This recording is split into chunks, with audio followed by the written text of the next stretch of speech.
అల్హమ్దులిల్లాహి రబ్బిల్ ఆలమీన్ వస్సలాతు వస్సలాము అలా రసూలిహిల్ అమీన్ వ అలా ఆలిహి వస్హబిహి అజ్మఈన్ అమ్మా బాద్ ఔజు బిల్లాహి మినష్ షైతానిర్ రజీం బిస్మిల్లాహిర్ రహ్మానిర్ రహీం యా అయ్యతుహన్ నఫ్సుల్ ముత్మఇన్నహ్ సదకల్లాహుల్ అజీం. అనంత కరుణామయుడు, అపార కృపాశీలుడు, సర్వలోక నియామకుడు, సర్వ సృష్టికర్త అయిన దైవానికే సమస్త స్తోత్రం తెలియజేసుకుంటూ, సోదర మహాశులరా, ఆధ్యాత్మిక ప్రియులరా, ఈరోజు నేను మీ ముందు నఫ్సుల్ లవ్వామా, తృప్తి చెందిన మనస, మంచి పనులు చేసే మనస్సు, ఈ అంశానికి సంబంధించి కొన్ని విషయాలు నేను మీ ముందు ఉంచే ప్రయత్నం చేస్తాను. సోదర మహాశయరా, ఇంతకు ముందు మనము దుష్ట మనస్సు, నఫ్సుల్ అమ్మారా గురించి కొన్ని విషయాలు తెలుసుకున్నాము. మన శరీరంలో బాహ్యపరమైన అవయవాలతో పాటు అంతర్గతంగా మనకు రాకపోయినప్పటికీ మనం చెడు చేసినప్పుడు హెచ్చరిక చేసే ఒక వ్యవస్థ మన శరీరంలో ఉంది. దానికే మనము అంతరాత్మ, మనస్సాక్షి, మనస్సు, ఈ విధంగా పదాలను భావ వ్యక్తీకరణ చేస్తూ ఉంటాము. అదేవిధంగా మనము మంచి కార్యాలు చేసినప్పుడు, పుణ్యకార్యాలు చేసినప్పుడు, దాన ధర్మాలు చేసినప్పుడు శరీరానికి ఒక ఉత్తేజము, ఒక తృప్తి, ఒక ఆనందము, ఆత్మ సంతృప్తి అనేది, మనశ్శాంతి అనేది కలుగుతూ ఉంటుంది. అంటే మనిషి చేసిన దుష్ట కార్యాల ద్వారా ఇతను నఫ్సుల్ అమ్మారాకు గురి అయి ఉన్నాడు, దుష్ట మనస్సు కలిగి ఉన్నాడు అనే విషయాన్ని మనము తెలుసుకుంటాం. అదేవిధంగా ఒక వ్యక్తి చేసిన మంచి కార్యాల కారణంగా ఇతను మంచి ఆలోచన కలిగి ఉన్నాడు, మంచి ఆత్మశుద్ధి కలిగి, ఉన్నత భావాలు కలిగి, దైవం పట్ల తృప్తి చెంది, దైవ ప్రీతి కొరకు మంచి కార్యాలు చేస్తున్నాడు అని మనం భావిస్తూ ఉంటాం. అంటే అతని బాహ్యపరమైన కార్యాలను చూసి అతను మంచి మనసుకు ప్రభావితుడై ఉన్నాడా, దుష్ట మనసుకు ప్రభావితుడై ఉన్నాడా అనేది మనము తెలుసుకునే ప్రయత్నం చేస్తూ ఉంటాం.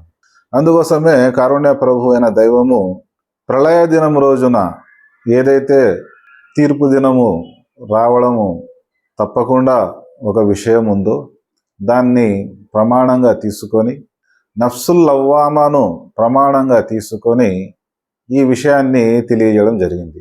అంటే ఏవైతే పెద్ద పెద్ద చెడులు ఏవైతే ఉన్నాయో ఆ చెడులు నువ్వు మంచి చేస్తున్నావు, చెడు చేస్తున్నావు అనే భావన మనకు తెలిసేదానికోసము మన హృదయంలోనే ఏర్పాటు చేయడం జరిగింది. అందుకే ఒక వ్యక్తి స్థిరచిత్తంగా లేకుండా చంచల మనస్తత్వంతో తన నిర్ణయాలను మార్చుకుంటూ ఒక నిలకడలేని జీవితం ఎవడైతే గడుపుతూ ఉంటాడో అతని మనసు నిలకడలేని వ్యక్తి, చంచల స్వభావం కల వ్యక్తి అని మనం చెప్తూ ఉంటాం. మరి ఆ వ్యక్తి మంచి కార్యాలు చేయాలి అంటే స్థిరచిత్తం ఉండాలి అతనిలో. నేను చేసే కార్యాలకు నాకు బహుమానం ప్రసాదించబడుతుంది, పరలోకంలో నాకు మోక్షం అనుగ్రహించబడుతుంది, దేవుని అనుగ్రహం కలుగుతుంది అనే ఒక దృఢమైన నమ్మకం కలిగినప్పుడు అతను తన జీవితంలో ఎటువంటి త్యాగం చేసేదానికైనా కానీ, ప్రజలకు దానం చేసేదానికోసం కానీ, తన వ్యక్తిగతంగా సంస్కరణ చేసుకునే దానికోసము దైవ గ్రంథాలను పఠించడం నేర్చుకోవడం కానీ, గ్రంథ పారాయణం చేయడం కానీ, ఇటువంటి కార్యాలు చేసేదానికి అవకాశం ఉంటుంది. మరి చిన్న చిన్న విషయాలు అయితే మన అంతరాత్మ, మన మనస్సాక్షి హెచ్చరిక చేస్తుంది, నువ్వు చెడు మార్గంలో వెళ్తున్నావు, నీవు మంచి కార్యం చేస్తున్నావు అంటే ఒక బాడీగార్డు, ఒక వ్యవస్థను మన మనస్సులో పెట్టడం జరిగింది. అందుకోసమే ఒక సందర్భంలో విశ్వకారుణ్యమూర్తి జగత్ప్రవక్త ముహమ్మద్ సల్లల్లాహు అలైహి వసల్లం వారు ఏమన్నారంటే, ఒక తప్పు చేసినప్పుడు మనిషి, అతని హృదయంపై ఒక నల్లని మచ్చ పడుతుంది. ఆ హెచ్చరిక చేసిన కారణంగా నీ మనస్సాక్షి నీవు తప్పు చేశావు అని హెచ్చరిక చేసిన తర్వాత పాపక్షమాపణ వేడుకొని రెండవసారి ఆ తప్పు చేయకూడదు.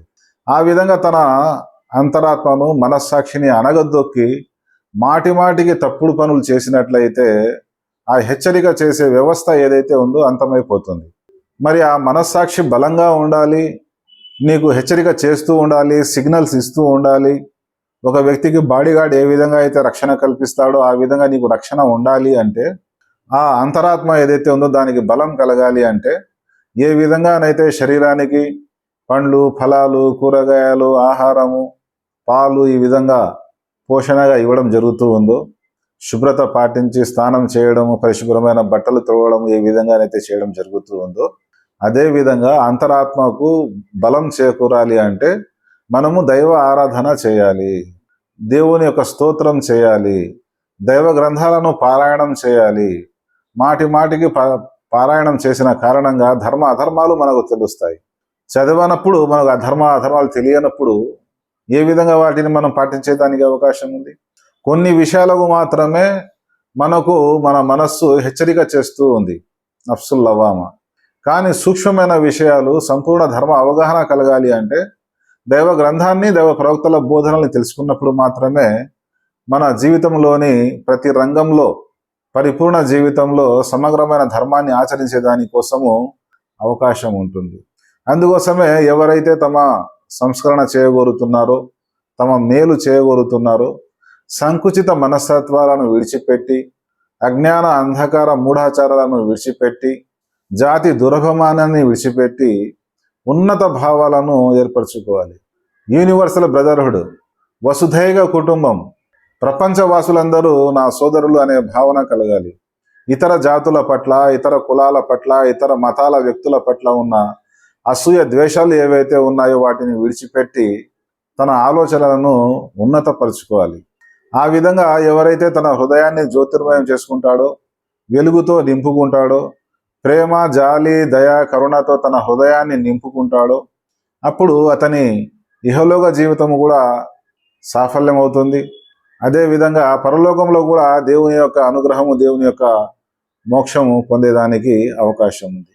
ఈ విధంగా మన యొక్క అంతరాత్మను మనము, శరీరం ఏ విధంగానైతే మనం ఆరోగ్యంగా ఉంచుకుంటున్నామో, దాని యొక్క శక్తి కోసము ఏవైతే అన్నపానీయాలు మనం ఏర్పాటు చేస్తున్నామో, ఆ విధంగా మన అంతరాత్మ కూడా సజీవంగా ఉండాలి అంటే దేవుని యొక్క స్తుతి స్తోత్రం చేయాలి.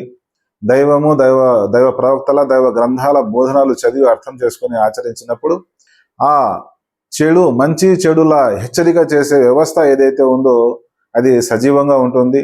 తద్వారా మనము వెలుగులో, జ్యోతిలో మన జీవితాన్ని సుందరంగా మంచి సత్కర్మలతో జీవితం గడిపేదానికి అవకాశం ఉంది. ఏవైతే విషయాలు చెప్పామో, విన్నామో అర్థం చేసుకొని ఆచరించే సద్బుద్ధి కలగాలని వేడుకుంటున్నాను.